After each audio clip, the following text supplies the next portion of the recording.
ላለፉት ዓመታት ቡናን ወደ ውጪ ሀገር በመላክ ኢትዮጵያ ከፍተኛ የውጪ ምንዛሪ አግኝታለች። የቡና ምርታማነትን በማሳደግ የውጪ ምንዛሪ ግኝትን ከፍ ለማድረግ ባለፉት 5 ዓመታት በልዩነት በርካታ ስራዎች ተከናውነዋል። በዚህም ዓመታዊ የምርት መጠን መጨመር ተችሏል። በተያያዘው በጀት ዓመት 10 ወራትም ከፍተኛ የውጪ ምንዛሪ ከቡና ወጪ ንግድ ተገኝቷል። የቡና ወጪ ንግድ ካለበት ይበልጥ ለማሳደግና ቀጣይነት እንዲኖረው ታዲያ ብዙ ስራ ይጠበቃል። አሁን ያለው የዘንድሮ ውጤት በጣም የሚገርም ውጤት ነው። በ10 ወር ውስጥ 354,000 አካባቢ ቶን ልኮ ወደ 1.8 የተጠጋ ቢሊዮን ዶላር ማግኘት ይሄ ትልቅ ሰክሰስ ስቶሪ ነው የሚዘመርለት። ግን ከዚህ በላይ መሄድ እንችላለን ወይ? ያለንን እምቅ ኃይል ከመሬቱም ከቡናው ዝርያም ከጫካ ቡናውም ብዙ ነገር ነው ከመሬቱ ስፋትም ኢቭን ቡና ማምረት የሚችል ለቡና ተስማሚ የሆነ መሬት ኖሮን ያላመረት ነው ጭምር ስናየው ገና ብዙ መሄድ እንችላለን። ምርቱን በብዛት በጥራት በሚፈለገው ደረጃ ለገበያ በሚሆነው ደረጃ ማምረት ይኖርብናል ማለት ነው። ይሄን ማምረቱ ብቻ ሳይሆን በሂደቱ በመላክ ሂደት ላይ ልንከተላቸው የምንችል አሰራሮችን በጥንቃቄ ማወቅ ያስፈልገናል ማለት ነው። አንደኛ ፓኬጁን ራሱ ብራንዲንግን ማሳመር ይኖርብናል። ምርታማነትን ማሳደግ ደግሞ ሌላኛው የቤት ስራ ነው። የዘርፉ ባለሙያዎች እንደሚሉት በተለይ ከሌሎች ሀገራት ጋር ተወዳዳሪ ለመሆን ጥራትና ብዛት ላይ መስራት ይገባታል። ኮምፒት ለማድረግ አንዱ ፕሮዳክቲቪቲ መሻሻል አለበት። እኛን ባለም አቀፍ ደረጃ ከውድድር ውጪ ያደረገን ያለው በሄክታር የምናመርተው የቡና መጠር ከብዙ ሀገሮች ግማሽ በተለይ ከዋናዎቹ ቪየትናም 24 ኩንታል ድረስ ፐር ሄክታር ታመርታለች። እነ ብራዚል 19-20 እነ ኮሎምቢያ 16-17 ያመርታሉ።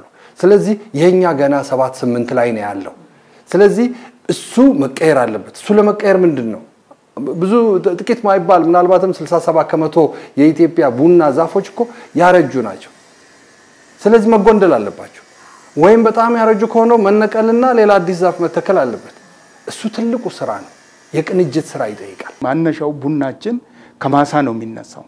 ስለዚህ ከማሳ በሚነስበት ጊዜ ከማሳ ዝግጅት ጀምሮ እስከ ወደ ውጪ እስኪደርስ ድረስ ያለነው ስራ የተጠናከረ ሊሆን ይገባል ማለት ነው። ስለዚህ የምናመርታቸው ምርቶች አንደኛ ከዚህ በፊትም በብዛት ማምረት እንችል የተለያየ የምርጥ ዘር ሂደቶችን መከተልና የተለያየ ሂደቶችን መስራት ያስፈልገናል። ሁለተኛ ይሄንን ሊያመርቱ የሚችሉት ገበሬዎቹን እውቀት እንዲኖራቸው ግንዛቤ እንዲኖራቸው የአመራረት ዘዴ እንዲኖራቸው በየጊዜው ተከታታይነት ያለው ስልጠና እንዲያገኙ ለዚህ ግብዓት ሊሆን የሚችሉትን አስተራረዝ ዘዴ የአመራረት ቴክኖሎጂዎችን እንዲጠቀሙ ማድረግ። ለኢትዮጵያ ምጣኔ ሀብት እድገት ጉልህ ሚና ያለው ቡና በወጪ ንግዱ ተፈላጊነቱ እየጨመረ መጥቷል። በመሆኑም ይህንን ፍላጎት በተረዳ መልኩ በቡና ምርት የማይታወቁ አካባቢዎችን ጭምር በማልማት የውጪ ምንዛሪ ግኝትን ከፍ ማድረግ ይገባል። ይህ አካሄድ ለበርካቶች የሥራ እድልም የሚፈጥር ነው። የውጪውን የገበያ እድል ተጠቃሚነትን በማስፋት እየሰራነው እዛ ላይ አሁንም ተጠናክረን እዛው ላይ መስራት ያስፈልገናል ማለት ነውና በብዛት በመናመርትበት ጊዜ የሥራ ፈጠራው የገቢ መጨመር እነዚህ ነገሮች ከንግዱ የምናገኘው ነው። በዋናነት የውጭ ምንዛሪ መፈለግ ማለት ኢምፖርት ለምናረጋው ዕቃ የመግዣ ገንዘብ እንደመግዛት ማለት ነው። ሁሌ ቡናን ሳይው ለኢኮኖሚ እድገት ኢቭን ለፐር ካፒታ ኢንካም መጨመር ሁሉ ትልቅ ምክንያቱም ኦልሞስት ወደ 25 ሚሊዮን ህዝብ የሚጠጋ የሚተዳደርበት ነው 5 ሚሊዮን ገበሬ ያለበት የሚባል ነው። ስለዚህ እሱን ማሻሻል ማለት በነፍስ ወከፍ ገቢ ማሻሻል ማለት ነው። በውጭ ምንዛሪ ግኝት ማሻሻል ማለት ነው። ስለዚህ ምርቱን እንጨምር ነው። ኦብቪየስሊ ምርቱን ለመጨመር ጉንደላ እናካሄዳለን። አዳዲስ ዛፎች ይተከላሉ። ኢቭን ቡና አምራች ያልሆኑ አካባቢዎች በባህላዊ ቡና ማያመርቱ የነበሩ ግን ሊያመርቱ የሚችሉ አሉ። ትግራይ ቡና ሊመረት ይችላል። አማራ ክልል ከዚህ በላይ ማስፋፋት ይችላል። ቤኒሻንጉል በጣም ቡና ማምረት ይችላል። ጋምቤላ ቡና ማምረት ይችላል።